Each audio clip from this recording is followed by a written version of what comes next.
Do aparelho intraoral de avanço mandibular, odontoapneia. O dispositivo, recebendo o dispositivo no consultório, tem que se provar o aparelho em partes separadas na boca do paciente. Os outros dispositivos que existem no mercado, a grande maioria, ele é membrado uma parte na outra e não permite você desencaixar uma parte da outra. Então, o ideal é provar ele separadamente, provar a parte superior, depois provar a parte inferior. Separadamente você pode encaixar na boca do paciente, depois remover a parte superior, encaixar a inferior. Lembrando que a inferior, para o dispositivo intraoral odontoapneia, o aparelho intraoral odontoapneia, as barras de deslizes, tá? E os fios sagitais devem ficar para fora da boca para não incomodar o paciente. Como então provar esse dispositivo na boca do paciente e já ir captando algumas informações de alguns supostos ajustes que eu vou ter que fazer nesse dispositivo? O ideal então seria que você provasse esse dispositivo vestindo o aparelho pela vestibular dos incisivos aqui e fazendo essa rotação aqui para abotoar o aparelho na distal do último molar. Quando você faz isso, você já vai enxergando algumas situações que você vai poder intervir, tipo desgastar na região das ameias dos premolares, ou ter que eliminar um pouco das bordas cervicais aqui da placa na região dos incisivos, porque de repente o paciente tem uma vestibularização muito significativa dos incisivos e o técnico de laboratório lá, ele não prestou bem atenção nesse detalhe, né? De repente ele esqueceu, e uma vez tendo muita vestibularização ou muito apinhamento, esse aparelho não pode vir até na altura cervical, ele tem que ser cortado no terço incisal.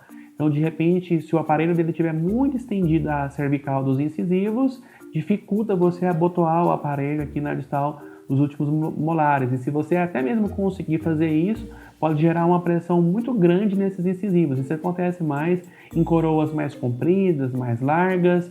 Então, essa informação técnica ela é de grande valia para você saber definir o que vai ter que ser feito de ajuste depois. Continuando aqui, então, caso você precise de desgastar, pega uma broquinha dessa medium cut, né, tungstênio, e rebaixa essa região, deixando aqui só até a região do terço incisal. Já uma vez você fazendo isso, mesmo assim, o aparelho está com certa dificuldade para encaixar, o segundo passo a ser avaliado é a região das ameias de premolares. Geralmente, essas ameias dificultam a inserção do aparelho, você pode vir dar uma aliviada nessas ameias, tá? E então, sendo assim, o aparelho fica mais fácil de instalar, você vai seguindo um protocolo e não vai correr o risco de danificar a integridade da retenção do aparelho. E uma coisa interessante que você também deve levar em conta é que o laboratório ele já fez os prévios alívios para a construção desse dispositivo, só que não faz um alívio exagerado, para que o aparelho não chegue aí depois e fique muito frouxo, tendo a necessidade de ter que fazer um reembasamento dessas partes. E também pode acontecer em uma situação ou outra do aparelho chegar frouxo.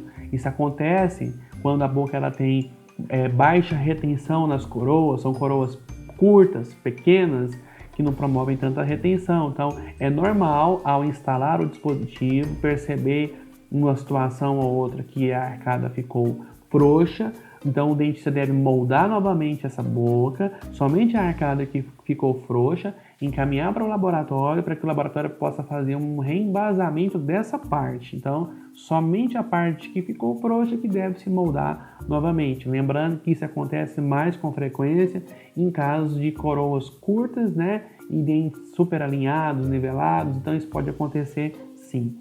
Um terceiro passo a se seguir, depois que suponhamos você fez um trabalho de ajuste na região dos incisivos, nas ameias de premolares, se a parede distal do último dente estiver muito alta, no quesito vertical, você pode dar uma rebaixada fazendo um conformamento meio que de meia-lua aqui, porque nessa região não precisamos mais de que 2 milímetros de parede de placa aqui para abotoar na distal, porque de repente essa placa estiver muito alto, pode ser algo também que está dificultando o abotoamento da placa. Então, pode se desgastar também. Então, primeiro passo, região de incisivo, segundo cheque, região de amêndoa, terceiro cheque, distal de últimos molares. Então, a inserção do aparelho, ela é feita membrando as duas partes, ou seja, encaixa uma na outra. Primeiramente, encaixa na parte superior. Observe aqui um detalhe, que nessa boca aqui tem uma inclinação vestibular, a placa ela foi cortada aqui então no terço incisal. O primeiro vestiu na parte superior, depois leva-se a placa dentro da boca, o paciente encaixa então os incisivos aí na placa inferior e com os dedos indicadores abotoa lá na região dos molares. O que deve se checar após a instalação do dispositivo se não está tendo nenhum toque prematuro na região posterior. Se caso houver toque, tem que se dar uma desgastadinha. Tem muitos casos de terceiros molares, o técnico de laboratório vai mandar essa placa já cortada na metade do terceiro molar para evitar com que haja toque na região posterior. Lembrando, por conta do efeito tesoura de articulação, essa região posterior ela fica muito mais propícia a toques prematuros e esses toques prematuros devem ser eliminados, porque uma vez o paciente sentindo uma placa tocar na outra nessa região, vai estimular com que ele fique fazendo apertamentos inconscientes, e esses apertamentos inconscientes podem levar aí a possíveis efeitos colaterais, que no caso seria a intrusão desses molares, tá? Clinicamente dizendo, as evidências mostram que os efeitos colaterais maiores dos dispositivos intraorais acontecem no quesito vertical, ou seja, abrindo a mordida posterior. Então, com esse dispositivo intraoral, odontopneia, ele é um dispositivo de equilíbrio anterior, ele não tem nenhuma peça colada aqui na região posterior. Com isso, não há necessidade daquelas pistas oclusais de acrílico. Então, simplesmente tirando essas pistas oclusais de acrílico, o paciente não vai sentir, então, nenhum tipo de estímulo, ou seja, nenhum convite para fazer apertamento. Então, não necessita que haja toque na região posterior. Deve-se realizar com o paciente, então, um cheque dos movimentos de lateralidade, vai fazer um movimento direito, esquerdo, né? Pode fazer um movimento também de abertura, para checar se o desempenho do aparelho, a proposta do aparelho, está funcionando tudo certinho. E orienta-se então o paciente, depois que você instalou o dispositivo, desgastou, teve que fazer algum ajuste ou não, você dá o espelho de mão, né? Você segura o espelho de mão e deixa o paciente fazer então a colocação do aparelho sozinho, para ele tirar e colocar, para ele ver que está tranquilo de fazer isso na frente do dentista, para que depois ele não tenha nenhum tipo de surpresa quando chegar em casa e não dê conta de fazer. Então, instruir o paciente que deve colocar primeiro o aparelho na parte superior, depois a inferior, e para remover o contrário, né? Ele tira a parte inferior e depois remove a superior. Vamos ver o vídeo aqui rapidinho. Colocando.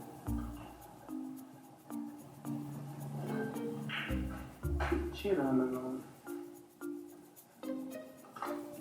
Ele remove a parte inferior, depois remove a parte superior com os dedos indicadores lá na região dos molares. Você vai instruir o paciente como higienizar o dispositivo não pode ser higienizado com creme dental, orientar o paciente a higienizar com detergente neutro para eliminar toda a questão de gordura, placa do dispositivo, tá? E depois você vai orientar ele como preencher as fichas de avaliação semanal. Essas fichas estão no CD de arquivos para impressão e nós vamos falar também disso aí nos próximos slides. Aqui, próximo slide, essas duas fichas tem um arquivo em PDF, um CD de arquivos para impressão. Você vai imprimir, vai sair as duas juntas, uma do lado da outra, e você vai orientar o seu paciente a passar todas as informações em relação ao uso do dispositivo na primeira semana e a avaliação do sono dele também. Então, aqui no primeiro dia, ele vai relatar: ontem dormi com o aparelho intraoral a noite toda, aí tem o parêntese, mais do que a noite toda, ou seja, mais de meia-noite, tem um parêntese, ou menos de meia-noite. Aí, ontem dormi sem o aparelho intraoral. Motivo. O que incomodou no uso? Dor nos dentes, dor na face, salivação intensa, o volume do aparelho, textura do aparelho, né? O componente principal do aparelho, dificuldade de colocar ou remover o aparelho, boca seca. Tudo isso daqui ele relaciona, porque se for dor nos dentes, nós sabemos o que nós vamos fazer, né? Todas essas situações que ele vai relatando, vai dar um feedback para você, o que você deve fazer com o dispositivo ao retorno da primeira consulta, que é depois dos primeiros 7 dias, tá? E ele vai relatar então se roncou, não ronquei, marca aqui. Sim, ronquei igual antes, né? Antes de usar o aparelho. Sim, porém ronquei menos. Você está sabendo aqui então da eficiência do dispositivo, né? Tive cansaço ou sonolência diurna igual antes, quer dizer, o resultado do aparelho não está sendo um resultado satisfatório.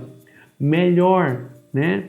Então, ou seja, tive cansaço ou sonolência diurna ou pior. Então, ele vai relatar aqui. Você simplesmente com esse feedback vai saber o que deve ser feito com o dispositivo. Se nós vamos ter que desgastar o aparelho, aliviar em algumas regiões, se nós vamos ter que tirar um pouco do volume da matéria física do aparelho, se nós vamos ter que já de cara titular o aparelho, ou seja, ativar o aparelho na primeira semana. Depois vem aqui a avaliação do sono, dias da semana, né, dia do mês. Ontem me deitei a tal horas, consegui dormir às tal horas, acordei tantas vezes durante a noite, hoje eu acordei tal horas, saí da cama devo ter dormido tantas horas e acordei péssimo, acordei mal, mais ou menos, bem, muito bem. Meu sono foi péssimo, tá? Consecutivamente. Ontem, durante o dia, eu passei péssimo, mal. Todo esse relatório aqui, o que ele fizer no primeiro dia de um lado, ele faz do outro também. E ele vai trazer para você essa ficha preenchida dessa primeira semana, do primeiro, você vai vendo a evolução, né? Caso seja, vai melhorando, no 7º dia ali pode ter uma evolução e simplesmente você vai ter esse feedback e vai saber então o que fazer com esse paciente depois da primeira semana.